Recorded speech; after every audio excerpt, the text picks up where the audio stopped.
good evening, and welcome to our first meeting of 2010.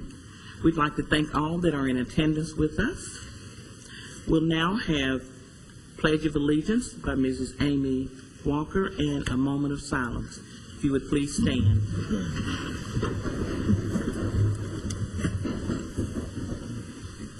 I pledge allegiance to the flag of the United States of America and to the republic for which it stands, one nation, under God, indivisible, with liberty and justice for all.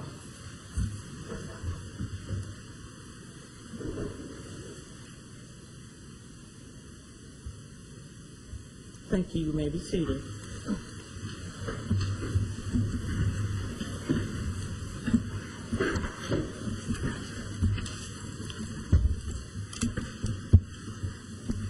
Well, board members, I'd certainly like to thank you for being here tonight and certainly at our new home in the council chambers here in Murfreesboro. We will first have our approval of the agenda. Can I get a motion, please?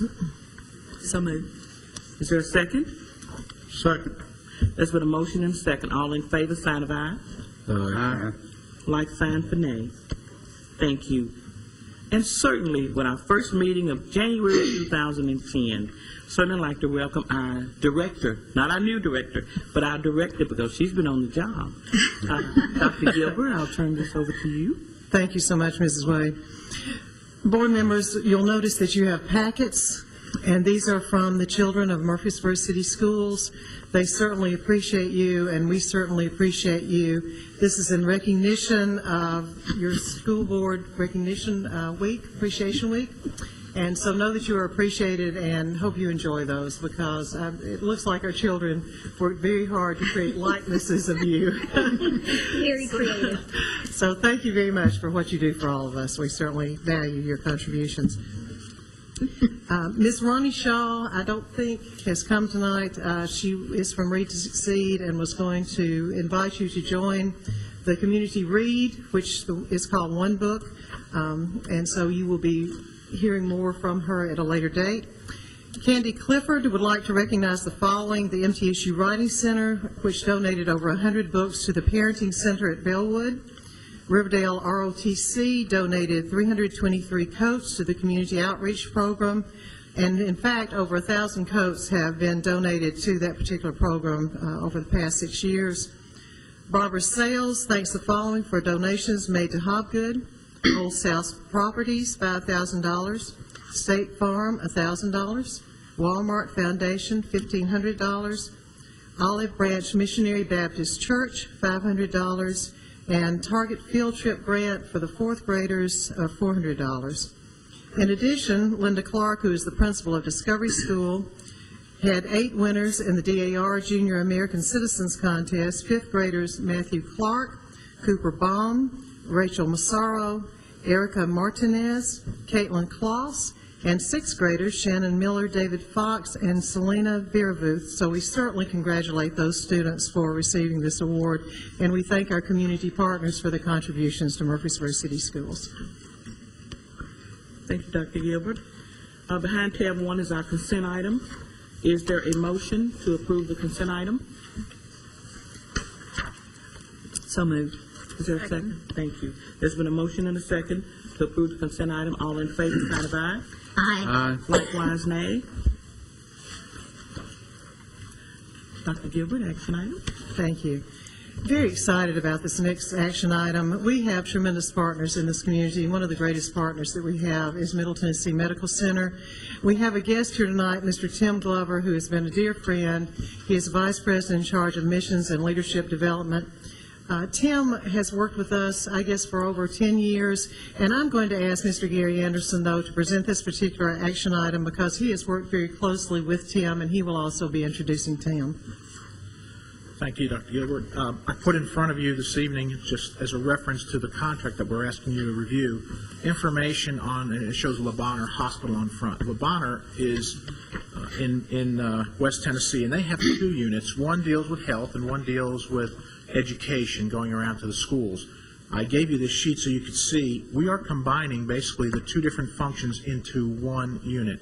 the Middle Tennessee Medical Center had this unit in the district quite a few years ago, and we're bringing it back with a different focus and a different emphasis. But I put that there for you to see what that's about. The next 2 pages are the job description of the health outreach coordinator, that if you do approve the grant agreement, this is what it would fund, is this position for us to operate the program. The next page is kind of a example of the type of information we'll be getting out to students through this outreach program. And then the last 2 pages are the 8 components of coordinated school health. And I wanted to show you how all this wraps up very nicely into our coordinated school health program. The first item on the 8 components is health education. Obviously, we're targeting that. The second one is physical education. We do that now through the coordinated school health program. The mobile health unit will also provide health services. We can provide nutrition services through our partners in the Tennessee UT Extension and through City of Murfreesboro. And item 5 on the next page, counseling and psychological services. We would be able to refer out to that. Healthy school environment. That's not just the building itself. It also deals with bullying and different aspects of how students feel in their schools. The 7th is the health promotion for staff.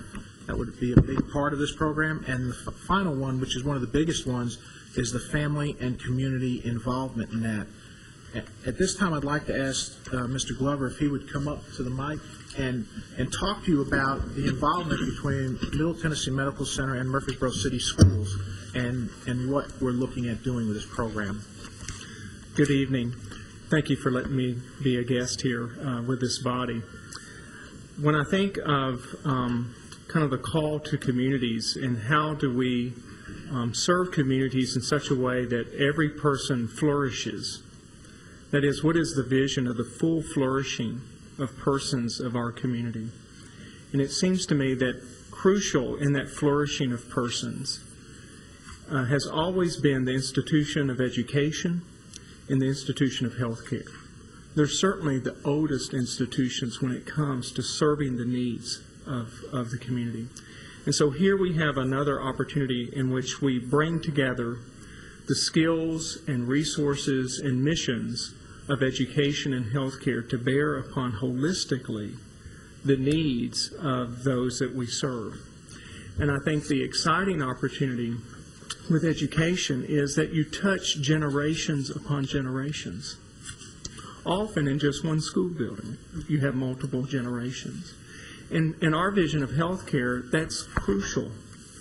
And that is, how do you impact the health status of a community? It's being able to impact holistically and impact intergenerationally. And yet here within the education system, y'all have been doing that since the dawn of education. And so I think this opportunity is a wonderful opportunity to bring our 2 organizations together to work to impact perhaps the most vulnerable and at the same time the greatest resource of our community, and that is our children. And so we're excited about this opportunity where we can come together with each of our skill sets and expertise that we bring, provide preventative health education and information and skill development, focusing upon wellness and active lifestyles to impact that.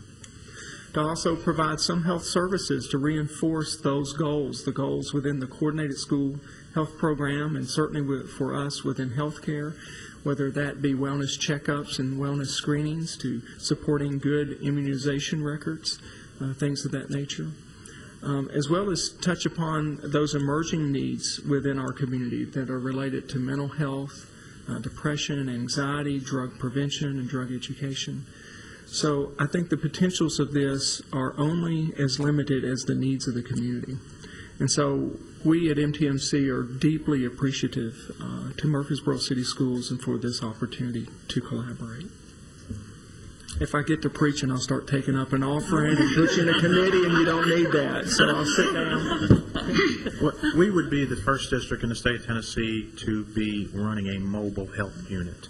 Like I said, LeBonner hasn't, and they do work with Tipton County schools, but it's run by the hospital itself. We will be the ones running and operating it based on this grant. So it's quite an honor And our coordinated school health program is kind of blazes a trail in the state, and this is just another aspect of that trail that we want to continue to blaze. Board members, do you have any questions for Mr. Anderson or Mr. Glover? Mrs. Phillips? First, I would like to take an opportunity to express our appreciation. It sounds like a wonderful opportunity for our children and our families in Murfreesboro City Schools, so thank you, Mr. Glover, for that. Tell me about the staffing. Who will staff the vehicle? It's a great question. The grant provides us with the funding to hire a coordinator of the unit itself. The staffing would be the medical professionals that the hospital has access to through volunteerism and through people that they know are the professionals in the industry. So that's how it will be. We wouldn't be adding additional staff members from the city school. We'd be having the coordinator take it out. So we're very dependent on the expertise of Middle Tennessee Medical Center to help us with those professionals. Before, when we had the mobile medical unit, and it was called a mobile medical unit at that time, it really was more about direct services. Here we're about education. When you think about all the partners we have, such as the Exchange Club Family Center, UT Extension, CAD Corps, Murfreesboro Housing, the Guidance Center, and there are many, many more, really the possibilities are limitless. So we see the coordinator as a person who would facilitate that. And so that you would have educational services for families and for the community and for students. We don't see it as a replacement. We see it as augmenting what's happening in the classroom. And I think your principals will tell you that we really need to be educating, in addition to the students, educating the parents too. So we really see this as a service to the community that the schools are offering. But we have enough partners that we feel confident that we can have really good educational benefits that we will reap from this. Thank you, Dr. Gilbert. Ms. Dunnigan? I read the document here, but just for clarification, is there any financial commitment on the part of Murfreesboro City Schools? Our part of the commitment is that we will put the fuel into the vehicle and the general maintenance, like changing the oil and things like that. The major maintenance, the hospital will retain ownership of the vehicle, and so they would be taking over the major maintenance of that. So basically our expense is the grant-funded person and then the fuel and making sure we change the oil and simple stuff like that. Thank you. Dr. Andrews and then Mr. Campbell. And a driver. What we have found out is this, and we've done a lot of research on this, this particular vehicle is 1 foot short of having to have a CDL license. It's considered a motorhome in size, and it doesn't have air brakes, so a regular person can, or a person who has this job, any regular person can drive it. Don't look at And we don't have to have a special license to drive it. If you see me driving that, get out of the way. Okay. And thanks to MTMC for this really generous grant and for letting us have the use of the vehicle. I think it's going to be of great benefit to our children and their families. And I like the idea that that the person who's in charge is going to help these children and families find the resources that are already here to get the help they need. And some of them will be federal resources, I'm sure, and some will be state, some will be local.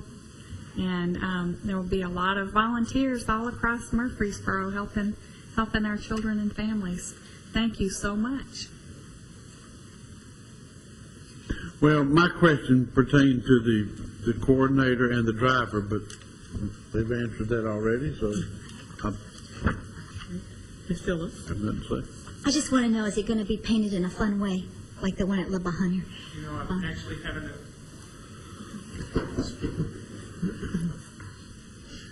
in meeting together, that is our intent, is we'll be having it actually next week, beginning to have some quotes and things like that, because we would like, certainly within the interior and exterior, to include logo of Murfreesboro City Schools and things on the outside, so that that's also identified with the education system, and is also looking at interior-wise to kind of make it kid-friendly, Right. and appropriate developmental environment for that, so that evokes not only a developmentally kind of appropriate connect, but has a certain ease and comfort level when they get on, so it invokes a sense of learning, of curiosity, and a certain level of just enjoyment to be on there. I know that sometimes can maybe be hard to thought of if you're about to get a shot for immunization, but that's our intent to do that, yes. That's a great idea. And NTMC will cover the cost of those renovations.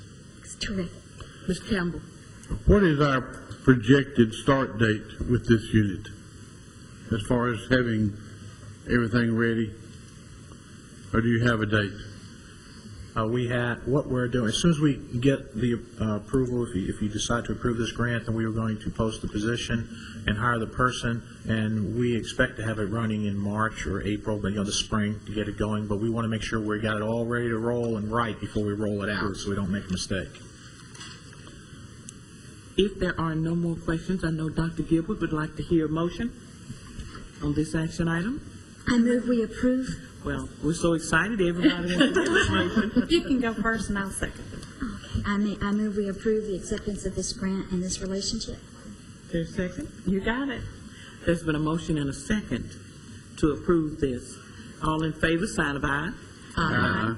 I don't think we'll need a nay sign. Thank you so much, Dr. Gilbert. Thank you. Thank you so much. Thank you. Reports, and I guess I'll start this off with asking any of the board members that attended the TSBA conference in November. We tabled this to this meeting, and I know there's some things you'd like to share, so who would like to go first?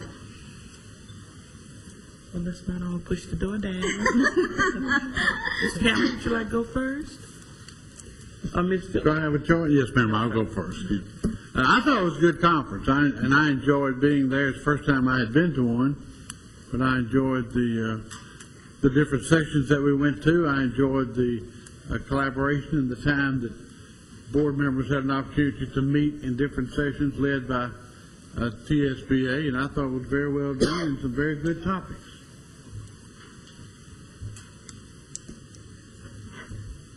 Would anyone else like to share maybe a class that you went to that other board members did not get to attend that you'd like to talk about? Ms. Duggan?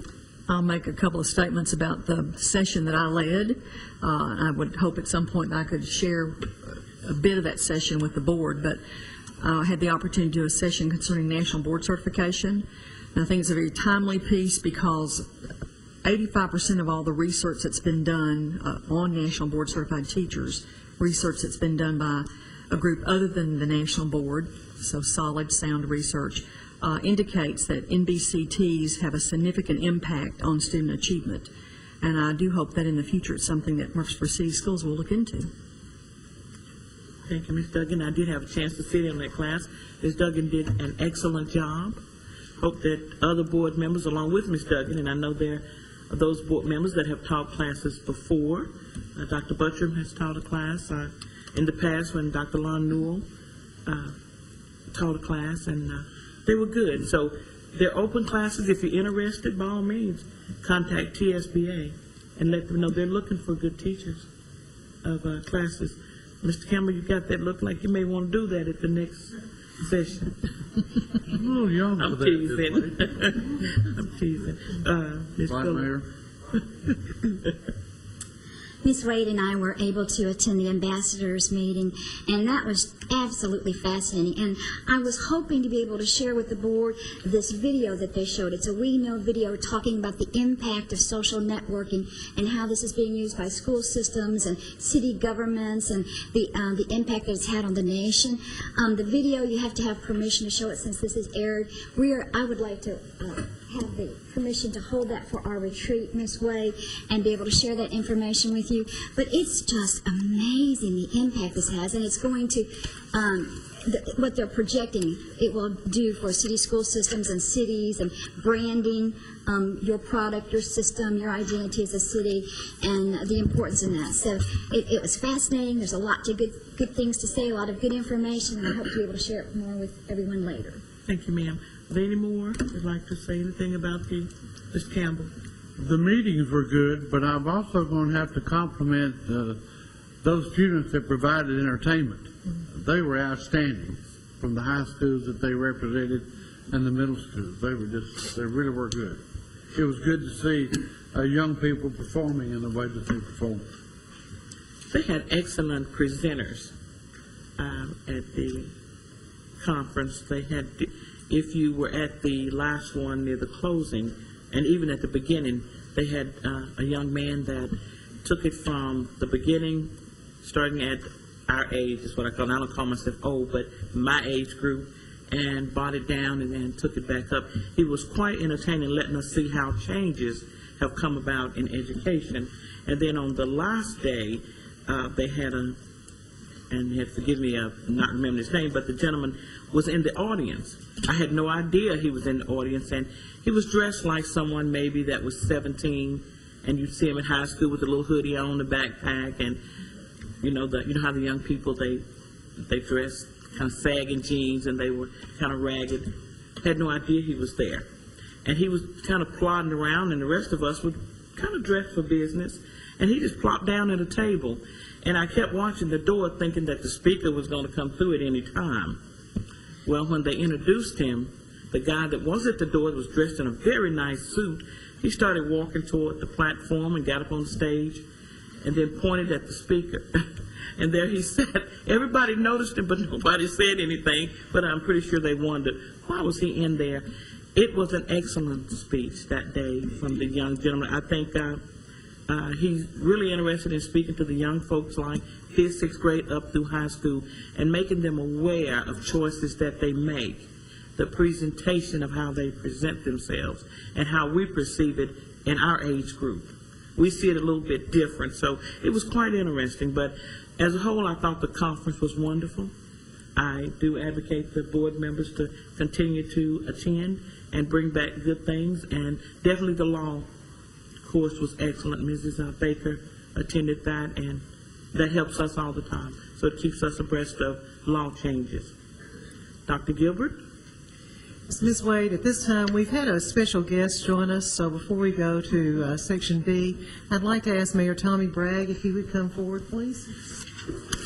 We thank you very much for joining us tonight, Mayor. Madam Chair and Director and school board members and Mr. Washington, our council liaison, I'm pleased and it's a pleasure to be here tonight.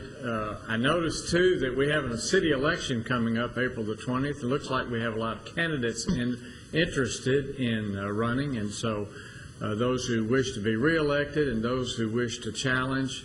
It's certainly an outstanding opportunity that our school board is a competitive organization, that there are a number of people who are interested in serving on this school board, who want to participate in making sure that our children in our K through 6 system get the best education that they can. And so, number one, I'm here to appreciate you school board members, and certainly I want to recognize those who are running for those seats also at this same time. I noticed Mr. Hopper, bless his heart, has the unique privilege this time of not running for re-election, but kind of sitting in a seat kind of above and beyond. And David, let me just pay a little attention to you. You certainly have been on this school board for a number of years, I believe 30 years. Is that right? No, it's about 50. Just as you graduated from the 8th grade, you received your appointment. Is that right? Because correct. Actually, you were here when it was an appointed school board, and you Dinosaurs were surrounding the building. That's right. Actually, before this building was built, if we kind of want to go back, and I do want to recognize your service. Number one, to accept an appointment to an appointed school board, and then to have so much interest in a school board and the education prospects in our city, to offer yourself for election repeatedly. So I do want to recognize that. I want to thank you, and I know the other school board members would like to recognize you, certainly at some time in the future, but I want to recognize you tonight. Thank you for what you've done. School board members, it's very important for me as the mayor to recognize that this is an interesting week, School Board Appreciation Week. And, you know, we have lots of appreciation weeks, but I think none is more important than our school board. And this school board has certainly been active, has been motivated, and been really in the news lately as you have picked a new director. And Linda Gilbert, Dr. Gilbert, you have done an excellent job. I have been to many outpourings, I guess, in Murfreesboro over my 63 years, but the outpouring at Black Fox, which I think started out small and ended up large, was wonderful. It was a great outpouring and certainly shows the intensity and the interest not only of our school community, but of our community at large, and how important this school board is, how important this director's position is. And I just want to recognize that because this is School Board Appreciation Week. So I have a proclamation, and I'm going to read it. I love to read these. Sometimes I don't get to read them because it just goes without saying. But with the school board, I think I really need to read this. So we have from the office of the mayor a proclamation, whereas an excellent public education system is vital to the quality of life of our communities, and whereas school board members represent a tremendous resource as local decision makers responding to the challenges of creating 21st century schools that meet Tennessee's higher education standards, and whereas school board members serve their communities by representing the interests of school children and preparing them for the future, and whereas school board members continually strive for improvement and progress in education, and whereas the men and women elected by the people as members of our local school board deserve recognition and thanks for their countless hours of service to public education in Tennessee. Now, therefore, I, Tommy Bragg, Mayor of Murfreesboro, do hereby proclaim the week of January 24th through the 30th, 2010, School Board Appreciation Week, and I urge all of our citizens to join me in this worthy observance. It's my pleasure to be here to present this proclamation.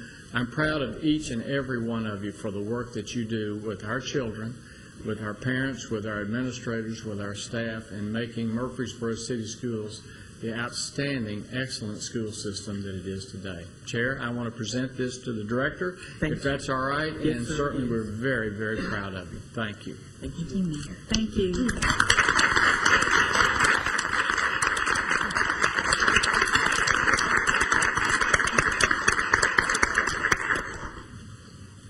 Again, thank you so much for what you do. May I make a comment? Yes, ma'am. I think maybe the mayor has met his match in someone who can be as involved and do as much as he does, and that would be with Dr. Gilbert. Well, that could be very dangerous. I don't pretend to meet his standards, so thank you very much, Dr. Andrews. I appreciate that very much. It's a pleasure to work with you and a real privilege to work with the teachers and principals and administrators of Murfreesboro City Schools and serve the children. And thank you for knowing that children come first and for demonstrating that daily in your lives. Certainly your leadership speaks volumes about that. You have before you, behind tab 3, board policy that has been given tonight for information. It will be brought back for your approval next month. And I'm going to ask Mr. Wilkerson to come forward, and I believe he has some guests tonight, but he has been diligently working on this. So Lee, if you would come forward, please, and present this. Thank you, Dr. Gilbert. Good evening. I'm pleased to bring tonight a proposed revision of Board Policy PER 10, and it's behind tab 3. The proposed revision go to the second page. Under tax sheltered investment programs, the change goes from a number of representatives that can sell 403B plans or products to that tax sheltered investment contributions will follow the compliance guidelines set forth in the MCS 403B plan document as required by the Internal Revenue Service to maintain tax-deferred status for all accounts. The main goal is to maintain this tax-deferred status, and the IRS has put forth a number of new guidelines that's been in progress since September of 2007, but became effective January 1, 2010. The goal of the IRS is to maintain universal availability for all eligible employees to have a supplemental retirement plan under the 403B plan document. The purpose of a plan document is to make sure that we monitor contribution limits, that we monitor catch-up contributions, loans and loan repayments, as well as hardship distributions that at one time were simply between the companies and the employees. The IRS has now mandated that local education associations monitor all of these elements of a 403B plan. And so what we've done, we've created a plan document. If you'll look I've given you first of all, a notice that we've sent to all plan representatives that sell 403Bs, something that has to be filled out and returned to the district so we can know exactly who's selling and what products they intend to sell. If you look at the second page, we have a retirement plan policy statement that outlines the types of products that we want sold to our employees here in Murfreesboro City. Our goal is to provide high-quality investment opportunities for each employee that chooses to be a member of the 403B retirement plan. The third page, we've got a page of policies and procedures that all retirement plan providers and representatives must hold to. It restricts certain products that can't be sold that are high cost, that are not good investment vehicles for retirement plan contributions. The next page is the contribution allotment form that we will use to communicate with our payroll department about what contributions that employees want to make. And then, of course, the last one is the stop. If someone chooses to stop or reduce or increase the amount that they are contributing. So that's the point of the policy change, is to make sure that we're IRS compliant, that we maintain tax-deferred status. The real concern is if the IRS were to come and monitor our plan and we were not following the plan document, then every account within the 403B could then become taxable. Every person, we would lose our tax-deferred status. And so it's certainly something we want to avoid. So we want to make sure that we're maintaining a compliance with all IRS regulations. Board members, do you have any questions for Mr. Wilkins? Ms. Poplar? Go ahead, Ms.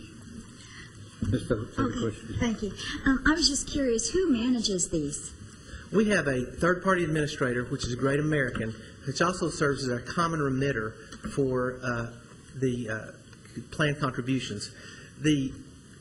Some school systems have gone to every school system has done something a little bit different. We have a number of school systems that have gone with the consultants that we've used, R.W. Johnson and Associates, who have helped us prepare the plan documents. Quite frankly, there was no one with the expertise in the Murfreesboro City Schools about how this 403B plan should work to be able to come up with our own documents. So we were very fortunate to become acquainted through the TSBA with Ron and Diane Johnson, and they have provided consulting services to help devise these documents and to create a plan that will be IRS compliant.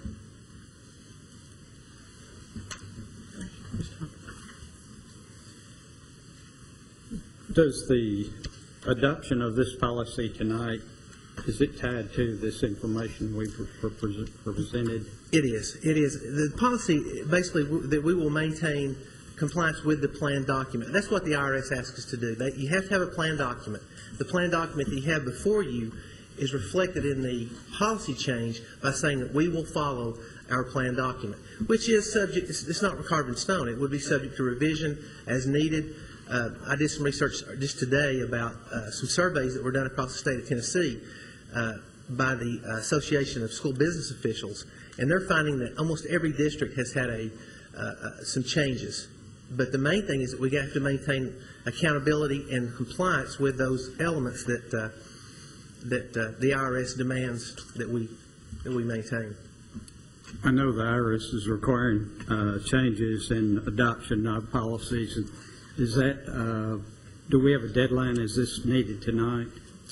No, this is just for review. This policy is just for review. As a matter of fact, we've sent out notices to all our representatives, and we've not received any of those plans back. So right now, under our plan document, no one is eligible to sell these products until they fill out the proper paperwork and send it back to us. So this plan is still in a state of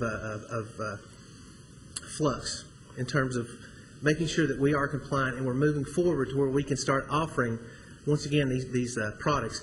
The plan participants now, the folks that have 403B accounts, they are being maintained, but they can only stay where they are until we get the paperwork back from the plan representatives. I know the sellers of these products or providers are dealing with, for them, relatively small amounts, and so they typically entail high commissions. And I would feel more comfortable if we could have more information. From what I've seen here, there's some serious potentials of conflict, and I'd just like to see us do what's best for our teachers. But one of the funds that was being proposed, I looked at for my wife for her account a couple of years ago, and it wasn't one of the best choices. And I would really just personally prefer not to vote on this tonight and get a little more information about the different, there's frequently a lot of tiers of fees in this type product and type of an arrangement, and I'd feel more comfortable if we're, as I understand it, with the IRS is, I don't think they formally said we have to pick the investments, if I understand. No, But we do not want to be in that position. I do feel we have somewhat of a fiduciary responsibility to do what's best for the teachers, and I just feel more comfortable if I knew more about who was charging what and what was being offered to them. I'd like to have a broad menu for them to choose from, and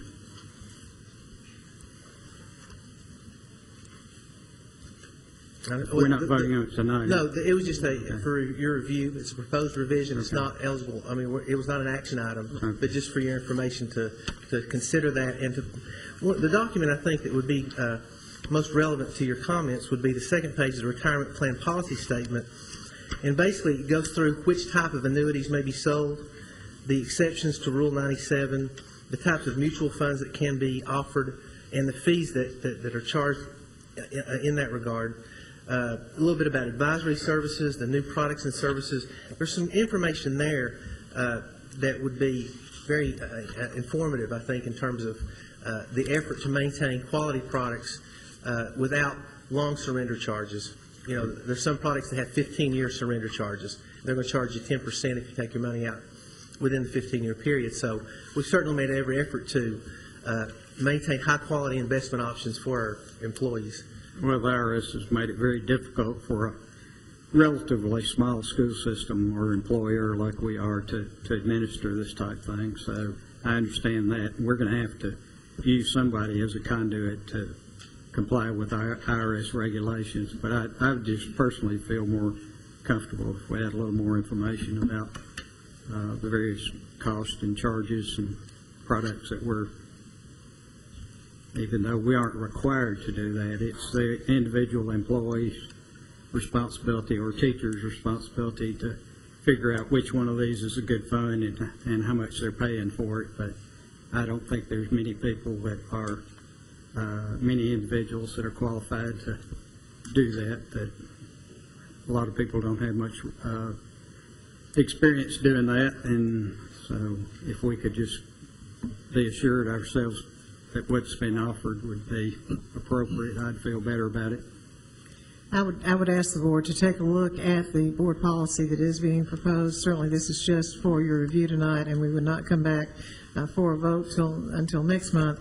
But to take a look at the board policy itself and give us feedback on that, and then certainly Mr. Wilkerson will look at the procedures which you find detached from the policy itself. And as you've said, Mr. Hopper will certainly take that into consideration and do more research on that. Mr. Campbell had a question, and then Mrs. Phillips. Mr. Wilson, do we have companies, agencies that are offering 403B accounts to new employees now? Currently, because the plan document took effect in January 1, we have not received the paperwork back from representatives. So right now, no one is eligible to sell any product. But we intend to, I should be getting that paperwork back from those representatives that want to sell. I sent out about 12. Everybody we currently have an account with got a notice as to how to do business in Murfreesboro City within our plan document. The guidelines they have to follow, the type of products they can sell, and they have to fill that information out and reply to us who their agent's going to be. That's one thing, we never knew who was going to sell what. It was as wide open as you could possibly imagine in terms of those that were investing in 403B. We would basically give an employee a sheet of paper and say, you can choose from one of these, or you can look in the phone book and find a securities dealer and buy any product you want to buy. So it was all over the map in terms of, agents would change, and we never know who was selling what. And so the IRS has really brought it back to center, forcing us to know exactly who's selling what type of products are going to be offered to our employees. So it's our responsibility to monitor that, and that's what this plan document does. So we, hopefully by March, we have a staff development day on March the 5th, and one of the elements within the IRS guidelines or compliance guidelines is the fact that we provide an education component. So we will be providing, each faculty and every employee in the district will sign off that they have received an education about what a 403B can do for them, why it's a good idea to have a retirement plan beyond TCRS. And so that is the first step in then setting up later appointments with the plan representatives to offer them products. Do we limit the number of agencies that a teacher can contact in order for it to be payroll deductible, or is it wide open there as well? No, formerly it was wide open, and so there were all types of products being sold, and so there were a lot of people that were not in very good investment options.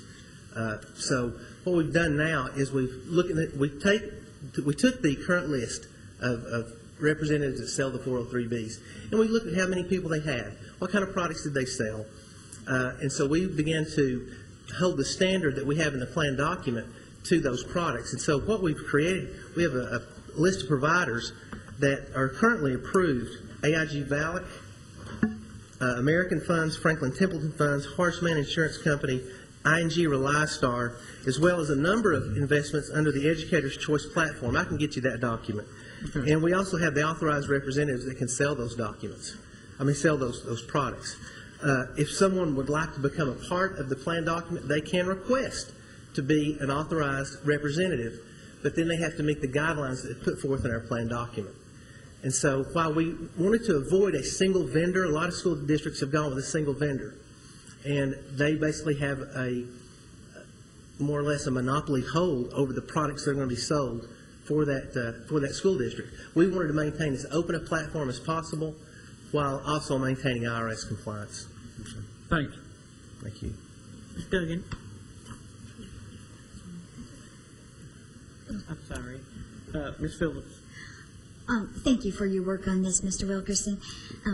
But I do believe that and I appreciate Mr. Hopper's comments, but I do believe that we have a responsibility to protect our employees from anything but companies that abide by the highest financial standards. And that's not always easy to do, is it? No, it's not. It looks like it's going. I'm sorry. Just taking the impact. I just had a question. Does this have any impact at all on our retired faculty and staff? Only those. I'm trying to think of the date. I may have to refer that question to Ron and Diane Johnson. Contributions that were made since 2005 fall within the compliance guidelines. I'm going to have to defer that question. There is a date specific. Anything contributions made prior to that do not fall within our responsibility to monitor. Anything beyond that, we are responsible for monitoring. Is that correct? January 1st of 2005. Will there be an opportunity for those retired individuals to participate in any education that's provided on this issue? I don't see why not. I really would like to see them be notified, at least given that opportunity to receive any professional development or just education on this issue, because I know there have been some questions with some things in the past with some of my retired people, and I would just like for them to be as knowledgeable as possible. Right. One of the difficulties I've had with that is finding records of the contributions those folks have made in the past. And so that's something I've looked into, I will continue to look into to make sure that we inform those individuals as to how this may impact them. But essentially, our third-party administrator will be responsible for all the compliance issues. And so if someone wants a distribution, let's say, if contributions were not made after January 1 of 2005, they can do it straight with their company that they have the contract with. But anything can make contributions made after January 1, 2005, then they will have to go through our common remitter and third-party administrator. I just appreciate you looking into that. Absolutely. Thank you. Are there any other questions for Mr. Wilkerson? I was going to just ask him, it looks to me that perhaps the teachers are more protected this way than they were before. Absolutely. I mean, Without question. the the agents are, and the companies are insured, and they're supposed to have some kind of a name, and I assume in the past they could have just gone anywhere. It could have gone anywhere, absolutely. It was something that the IRS was so concerned about because folks were taking 403B tax-deferred contributions out of their check, and then they were investing them in other non-tax deferred accounts. And so there was some serious issues with the way 403B was. There was no one monitoring any of it. I've heard it called the Wild West of investment, and so this is certainly going to cause the LEAs, the local education agencies, to monitor and to maintain a plan document to make sure that, as Mr. Hopper pointed out, that we are protecting our employees from bad products and from high fees and things that would not be conducive to good investments. Thank you, Mr. Wilkerson. Board members, if you have any questions, I know you may, even after tonight, if you would forward those to Dr. Gilbert, and she'll forward those on to Mr. Wilkerson. Thank you. Okay, thank you, Ms. Wade. Mr. Wilkerson, while you're there, if you'll take care of the personnel update, please. Certainly will. All right. Personnel update. The persons completing 90 days of employment, you'll see there on the agenda page. Behind tab 4, we have the new hires for 2009-10 as of January 15th, 2010.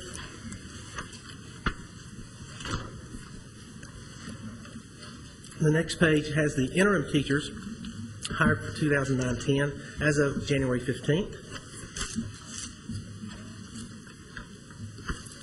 And then on the next page, the resignations, retirements, leaves of absence for licensed personnel, once again, as of January 15th. Ms. Duggan? Do we currently have any hard-to-fill positions in the area of special education or ELL/ESL? Fortunately, we've recently had some really strong applicants for ELL and for special ed CDC, which was a real issue at one time. We currently have one teacher working on a transitional license, had a bachelor's degree in mathematics, and we feel very fortunate to have found this individual who seems to be doing a really fine job as one of our preschool CDC teachers, which had been a very difficult position to fill, as you know. And the ELL positions, we had 4 applicants. Kind of, I don't know, I felt like it was a Merry Christmas present to have that many applicants, because it's always an issue. And so we're currently working through those, and we have one open position right now in ELL that we're in the process of filling. So very fortunate in that regard. So other than that one position, all open positions are currently filled? That's correct. Okay, thank you. Mr. Anderson, items D through F, please. The next item, tab 5, is the budget development timeline, and I know it's not really a good thing to get excited over budget stuff, but this is that time of the year we start getting excited over developing the budget. What we've done is put together for you a timeline. The first 5 items on the timeline have already been completed. What this does is lay out the process for you to see. At your retreat, we have planned for your input into the budget document before we actually generate the budget for your approval, and that'll come in February during the retreat time. We have changed a little bit on the process. We have each school and department will come and present their budget requests to the budget review team, and then we will put the whole document together for you. We have also put in there for work sessions, I put a window of April 5th through the 16th for you to plan whatever number of work sessions you feel are appropriate. So I obviously didn't set a specific date. But a lot of this process we've been doing, just you've never really gotten to see what the whole thing was, so I thought we'd lay it out so you could see what we're doing, and we changed a few things in it to make it flow for you. Are there any questions about our report from Mr. Anderson? Anything you'd like to ask him? Who makes up the budget review team? Right now, it's myself, Dr. Gilbert, Golina Bell are the main 3. They're the ones that deal with the finance piece. We feel that it's very important, and I don't know whether this has been done before, but we feel feel it's very important, if we are going to say that we're about collaboration and we're about open and honest communication, that this year it was important for the principals and for the various departments to come and talk with us about what their needs are and what the budget will look like, and without it being limited to just a few people. So we really want the input of all those whom the budget will impact, and we think that Mr. Anderson has given us that this year. Thank you. Dr. Andrews? I don't think it's too early to go ahead and start setting up those work session times. I think Linda knows how difficult that can sometimes be to find a time that we can all be there.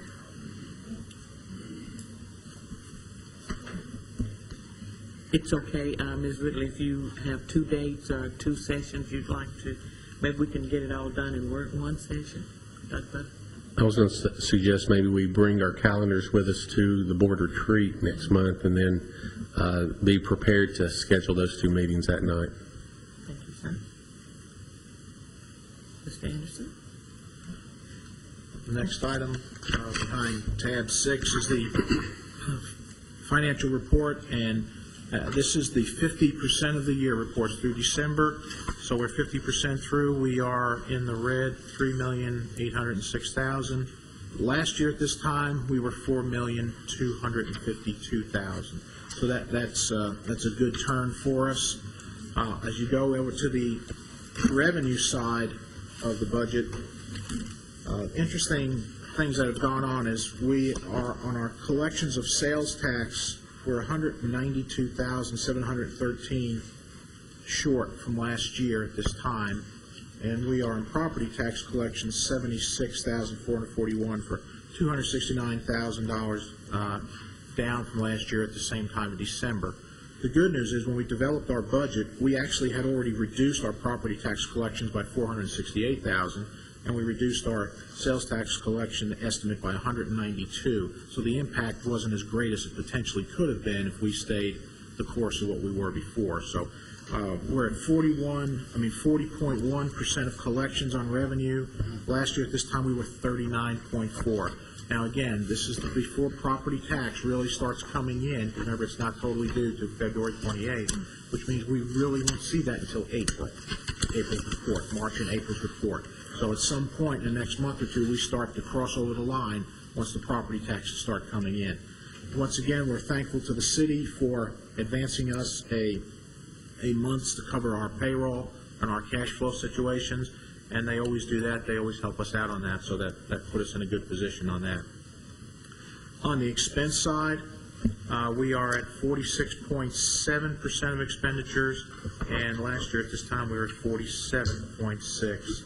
Once again, because we did project our budget conservatively, we are being able to hold the line and not getting us into really dire straits. We're in very good shape right now for where everybody else is. We are still very concerned about sales tax collections, of course, and people will continue to pay their property tax. So we have revenue side concerns at this point, and we're actually waiting. Even though this is the December report, we will not see the holiday sales until the February report when we get the information coming in. So it'll be February, which means you probably won't see it until March because of the processing time that the people have to send the sales tax in, and then the processing time that the city and the county has to get the information to us. So right now, that's where we are. We're okay. We would, of course, like to be better, but we're okay. If those don't turn out to come in as expected, or is that time frame going to leave you where you can make adjustments to the system's finances to If they don't deal with that? The property tax, you mean? Right. And sales tax don't come in as expected, or as hoped, I should say. Well, what will end up happening is we'll go and dip into our fund balance to cover any shortfalls to make sure we're okay. Because what you see on that front page is where we are, sales to revenue, revenues to expenses. It's not our position of cash in the bank, that is our position of operation. Just looking at, she had forecasted $7 million in sales tax, and we, is that actual? $2,093,000. Right, but it always lags 2 months behind Okay. because of the collection process. We make up for it after the fact, after the year's over. You're down $5 million from budget based on this number then. Actual versus budget. Oh, I see what you're saying, yes, but Yeah. again, that is actually through July, August, September, and October. It only covers 4 months Okay. on a 6-month report. All right. But we can still expect a shortfall if we were averaging how much came in over those 4 months. Is that correct? We are going to still expect a shortfall, but remember, December sales spike, and we'll have a lot more sales tax coming in December, and that's usually when, that's when the retail stores, when they make their whole year, so that's when we expect the most sales. Unfortunately, we haven't been hit as hard, even though we're 192,000 now we were last year. It's worse in other areas.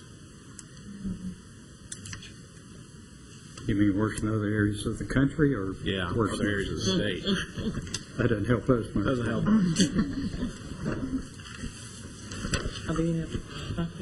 I'm a little concerned about the property taxes because the people that don't have the money and the houses that have been foreclosed, they just haven't paid yet and they aren't going to pay. So The only thing we're hoping is that people just delayed paying it, because remember, this will be after the bills first went out. So we're just hoping they're just delaying when they pay it. So we're crossing our fingers for that. We're hopeful. And if it doesn't come this year, it comes in future years because it comes as after the fact. Come the next year as property taxes pass due. So we'll get it eventually. So as you go through this budget process, I imagine we're still going to be tightening our belts even further. Yes, as For we're the next operating year. now, we're watching our expenditures on things in the district. And as we do the budget process for next year, there's some little things the state has thrown in on us that are new for next year that when we have to retreat, I'll explain that we are definitely going to have a different way to have to look at our budget preparation for next year.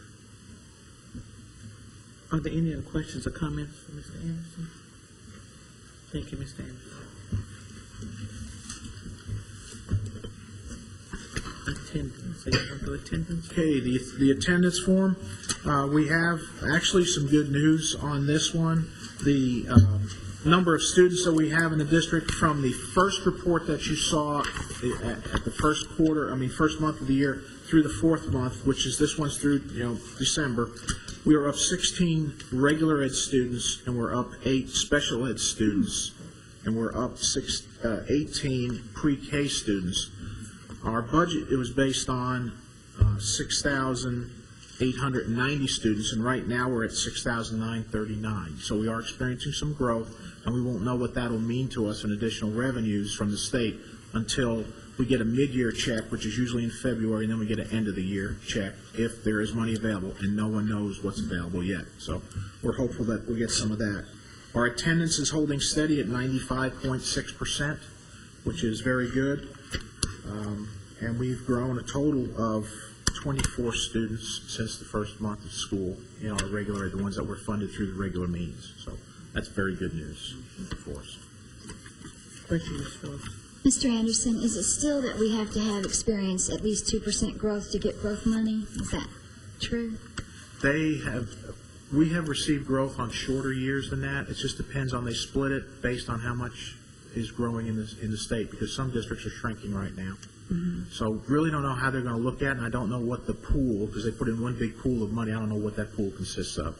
So I'm not familiar with that since we haven't been there before on growth. I don't know where that, if that is true now as it was back years ago.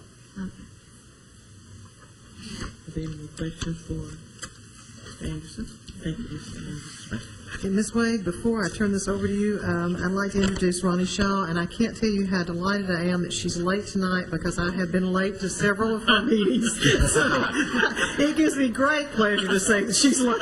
So, Ronnie, if you'll come forward, please. I'm so glad to make you happy, Dr. Gilbert. Thank you, Ms. Shaw. It's kind of embarrassing to be tardy with all these teachers around. It's kind of especially anxiety-provoking, but thank you so much for your time. I am Ronnie Shaw, the Executive Director of Read to Succeed. We are the local literacy initiative. We're here to promote literacy, and we do that in a couple of ways. One is by creating large public events to celebrate the written word, events like Reading the Schools Day, Reading Rally, Unplug and Read, and One Book Community Read. And we have age-specific programs that we do, our 6th grade spelling bee, our high school arts conference, many family literacy programs, and of course our adult literacy program that provides tutors one-on-one to work with adults. We also run the Lawndale Family Literacy Center, which I know is near and dear to your hearts. Come visit us anytime. We do all this by using collaborations, and of course the City School is one of our main collaborators, and we're always pleased to work with you all. Anybody who wants information, more information about Read to Succeed, can check out our website, which is readtosucceed.org. Today I'm here to give you a couple of extra details about our One Book Community Read. This year, the One Book Community Read is called The Soloist, and it's by Steve Lopez. Each year I come to you guys peddling a new title. Our idea with the One Book Community Read is simply to get people reading.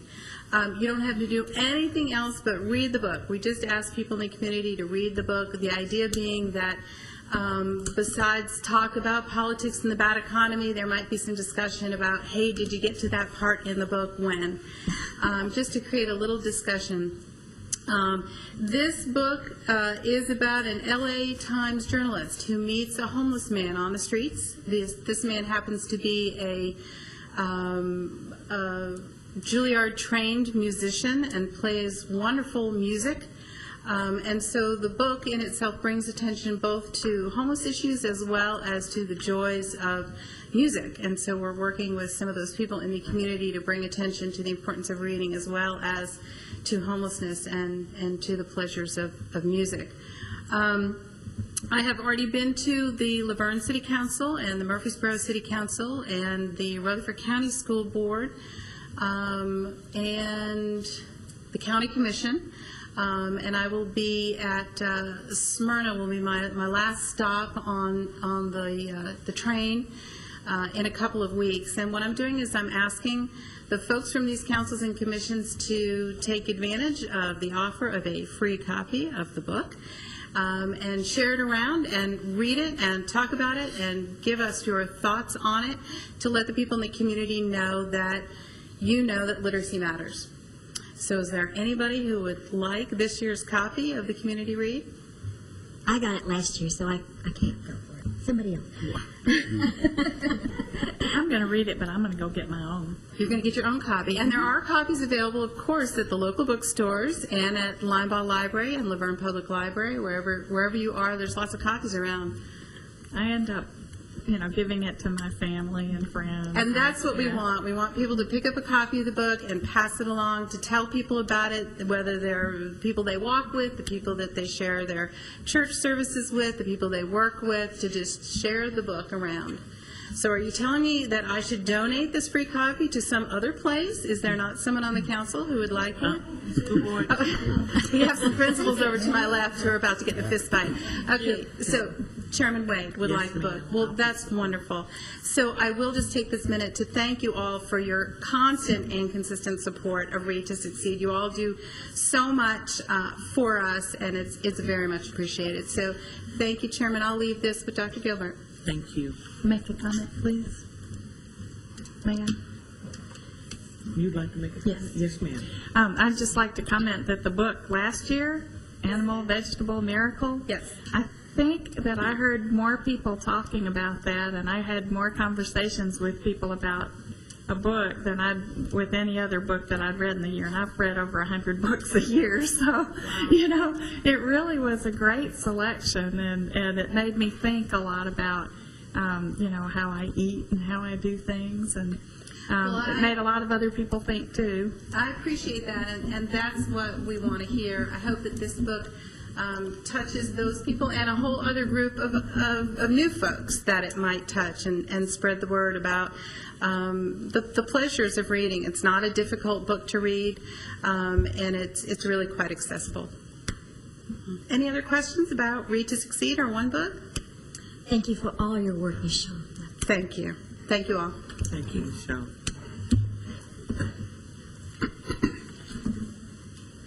Well, I opened that up, didn't I? You did. Very well. They'll be asking for a report. Yeah, book report. That's right. Well, board members, we are down to other business, and with your permission, Dr. Gilbert, and with the permission of the board, there is an item that, under other business, that I do need to bring before the board tonight for some discussion and possibility of a vote. But first, I'll call on Mr. Hopper. We're going to talk a little bit about eating before the board meeting, and go ahead and get that out and get that seen about. Mr. Hopper, if you would, the origin of eating before the board meeting, if you'll give us just a small history of that since he's getting older, that you remember. I didn't know I was going to be called on for this tonight, so I didn't have a chance to check with any of the other former school board members. So I'll just tell you what I recall about that. For the first 15 years I was on the school board, we met at 4:30 in the afternoon. Did not receive any compensation, food or otherwise. The meetings weren't televised, so they started at 4:30. And we were through by 5:30, and everyone went home to eat. I don't know what television has done to stretching out meetings, but there seemed to have been a direct correlation about that. I don't recall when it was, but there was a new board member that was either appointed or elected that could not meet at 4:30, and they requested that we meet at 6:30. And so we started doing that.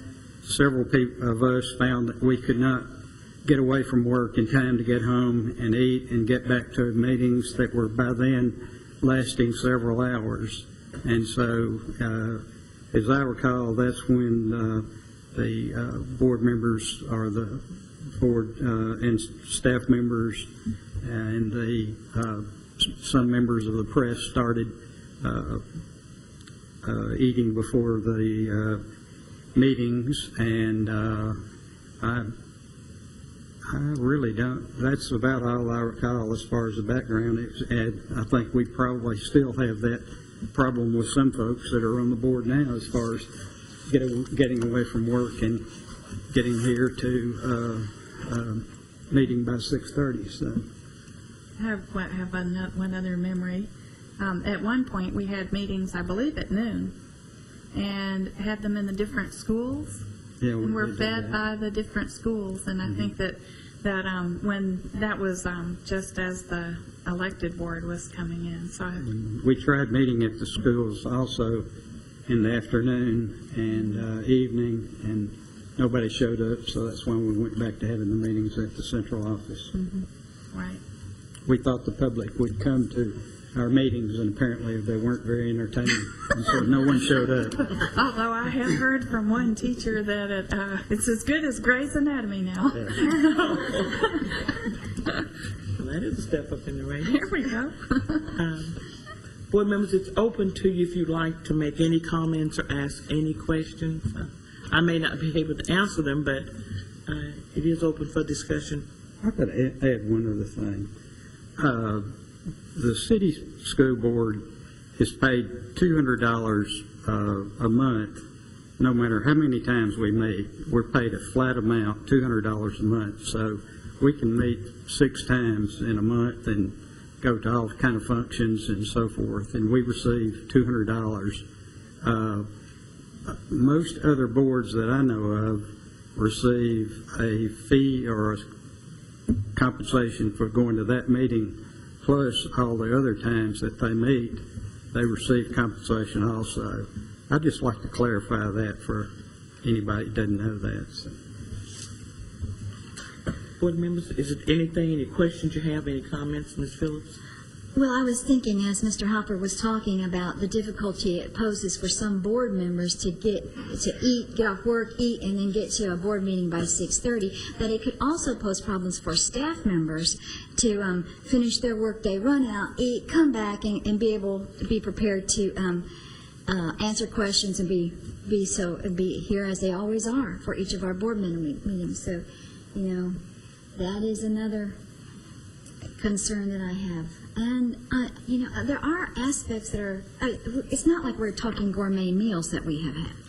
There have been good meals, but they haven't, I think one day we got it from Kentucky Fried Chicken, and another day, Jason's Deli, and these are good places, but I don't want the public to have a misrepresentation of what sort of eating their school board and the staff is doing.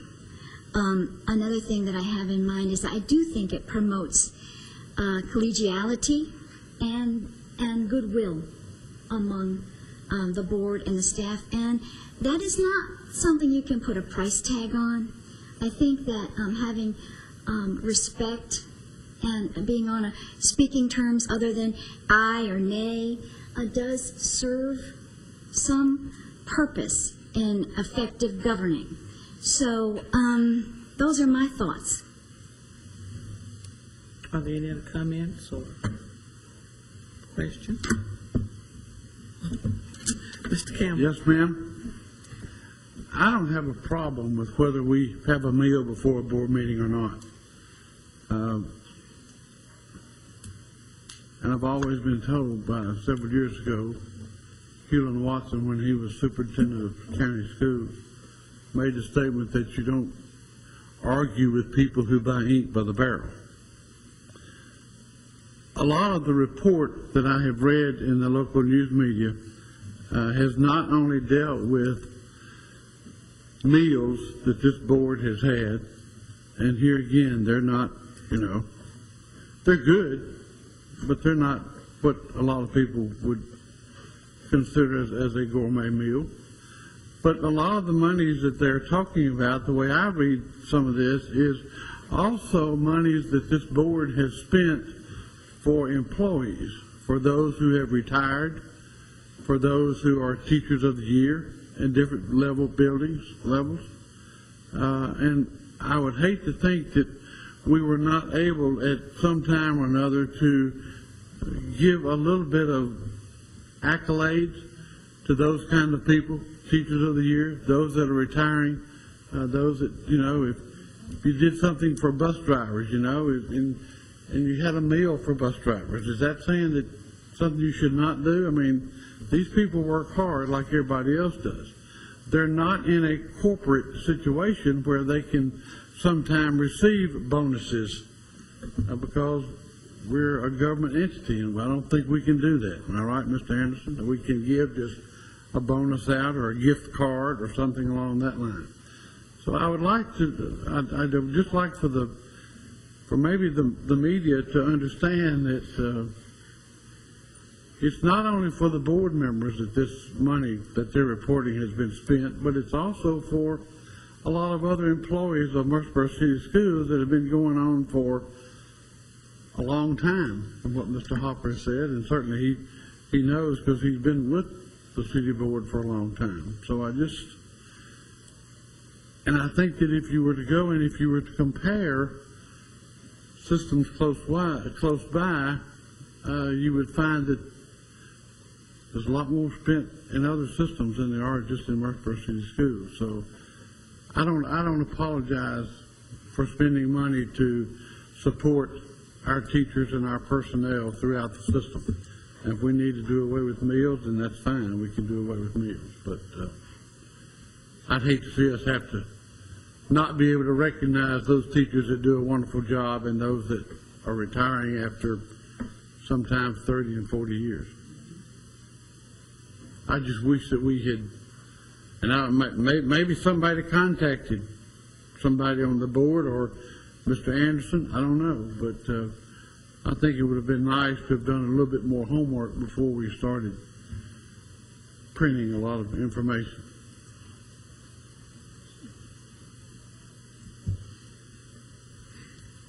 Dr. Andrews? I'd just say you get a ditto from me. You also, all of you. We also have had meals for the PTA and PTO presidents, and they're another group of very poorly paid people. I think they'd be willing to offer any of you, 10% of what they make a year, and I'm sure you'd be happy to get it. But I think it would be a shame not to have that time for us to recognize all those people who put in many, many, many hours a year helping our schools and helping our children. I did count up 1 week how many hours I spent, and it wasn't any more than anybody else, but 1 week I spent 40 hours on school board related activities.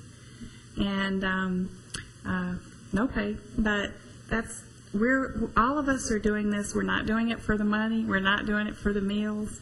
We're here because we care about the children in our city. That's why we're here. And I think as long as we keep that the focus, we're going to be fine. I think that it's unfortunate when the media turns us away from what matters. This is a very small issue. It's a little drip in a pond compared to all the very important things that we deal with. And we're spending a lot of time talking about something that matters this much, when I'd much rather be talking about what our teachers are doing in the classroom.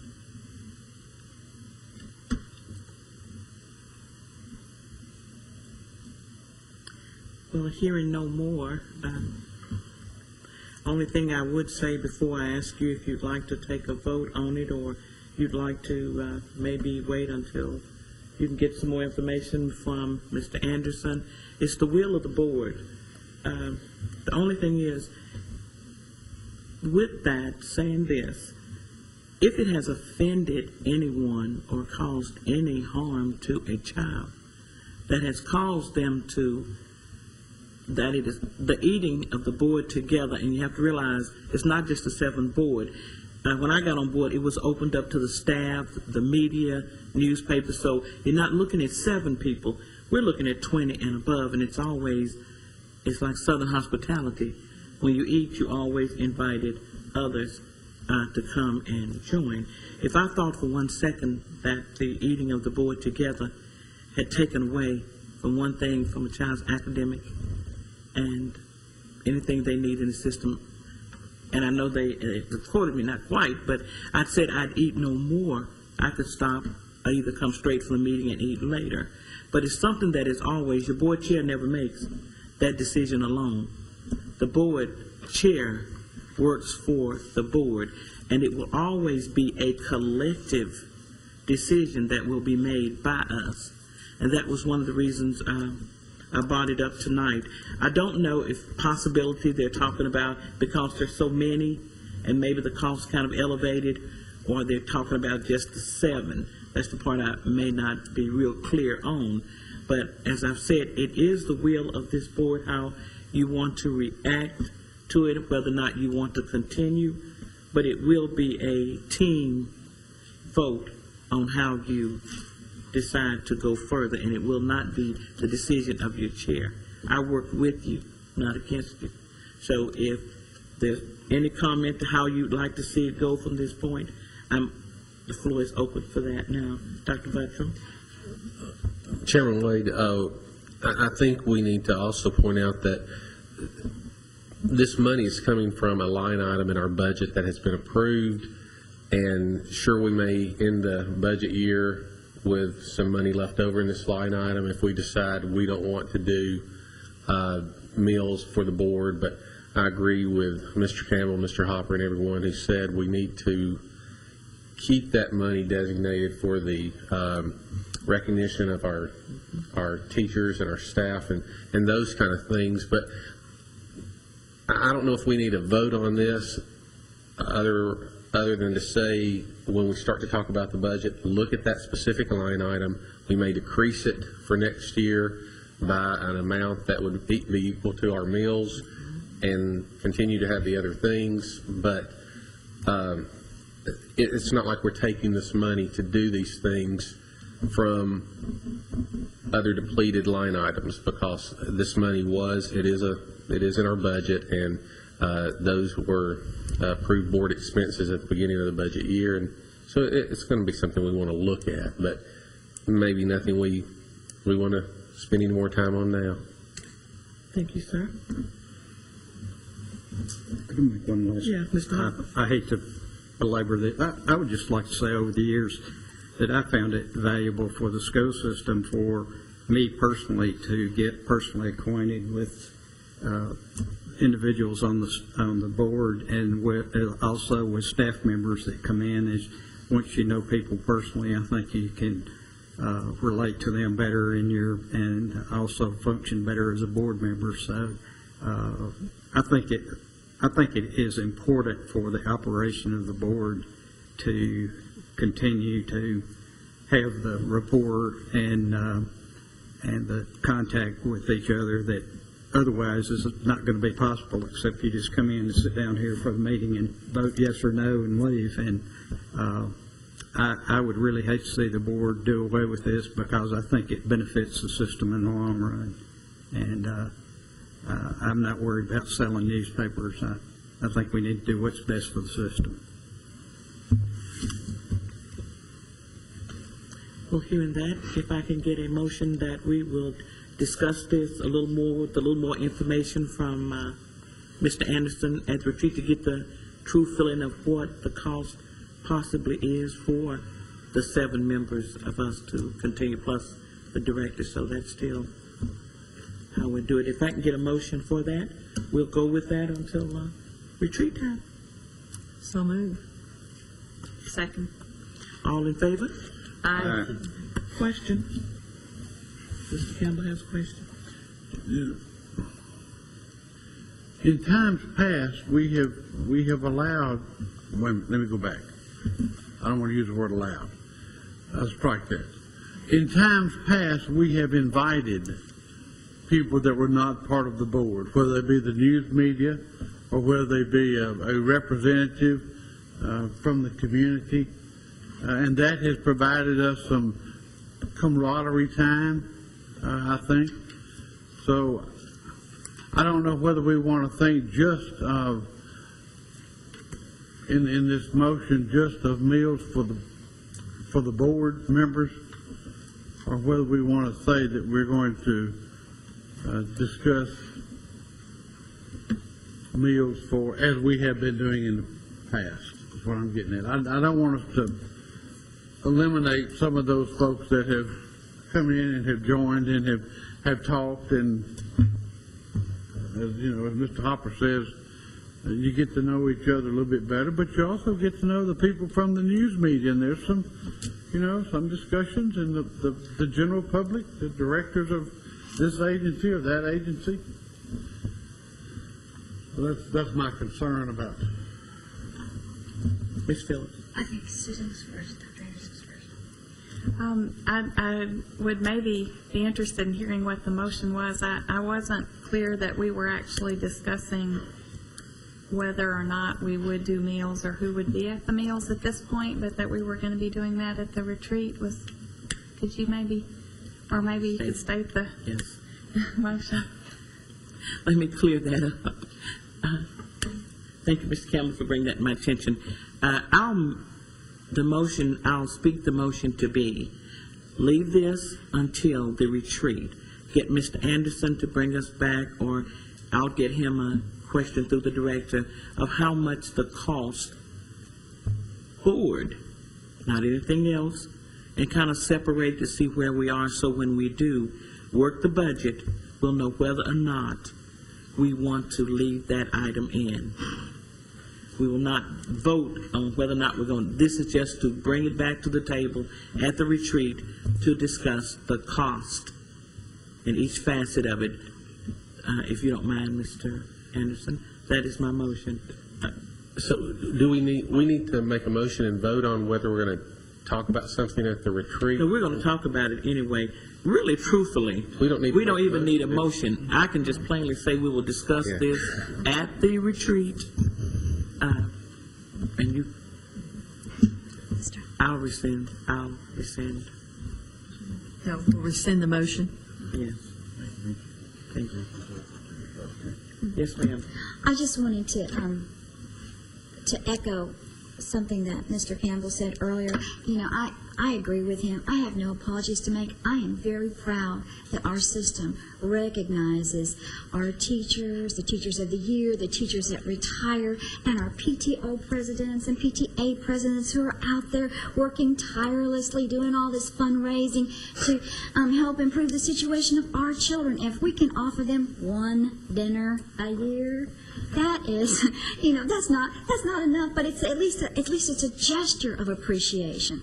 Another point that Mr. Campbell made, which I thought was a good one, is that many times in the past, the dinners have been used as a vehicle, a professional vehicle, when we have guests, perhaps a visiting architect or someone from TSBA or someone from some other organization which is bringing information to us.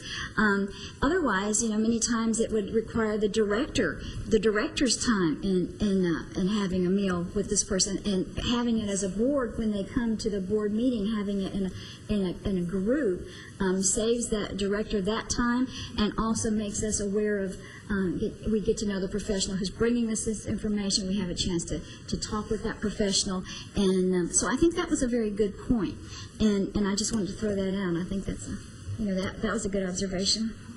Ms. Papa? I'd just like to thank Ms. Wade for the delicious box supper we had tonight. She paid for it personally. You're welcome, Ms. Papa. If there's no more discussion, we'll have this discussion at the retreat in February, and Mr. Anderson will be able to answer all of our questions.